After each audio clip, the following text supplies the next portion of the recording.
দাদা, কি যে বলবো রে, সকালবেলা করে ঘুমের থেকে উঠে বউটাকে বললাম সেটা মুরগি দিতে। ও আমাকে মুরগি না দিয়ে ও চলে গেল গোয়ালে গরুর গোবর সাফ করতে। আমি আর কি বলবো দাদা, আমি নিজে নিজে উঠে ঘুম থেকে হাত মুখ ধুয়ে চারটে মুরগি খেয়ে চলে যাব।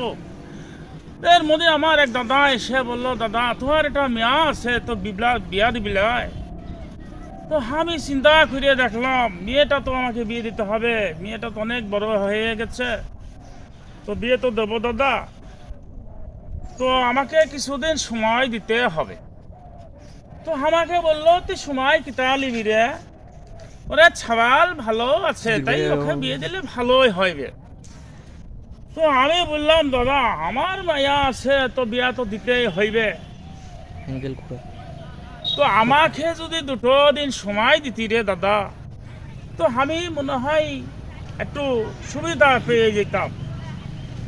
তো দাদা মেয়ে বিয়ে দেব, তো হার ছেলে কেমন আছে দেখতে তো হবে রে দাদা, তো আমাকে একটু ছেলে দেখাইবে লয়। তো হ্যাঁ দাদা ছেলে দেখাবো। তো আমাকে বললো তখন, হ্যাঁ দাদা তোকে ছেলে দেখাই দেবো।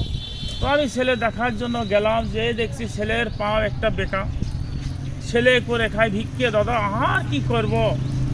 তো আমিও গরিব মানুষ, তো দিয়ে দিলাম পছন্দ করে, মেয়েটা নিয়ে গেল, দিয়ে দিলাম, ভালোই লাগলো। তো দাদা দিলাম, দিয়ে বাচ্চা কাচ্চা হয়ে গেল, ছেলেটা মারা গেল, আমার ঘাড়ের বোঝা দাদা আমার ঘাড়ে রয়ে গেল দাদা, আমি আর শান্তি পেলাম না।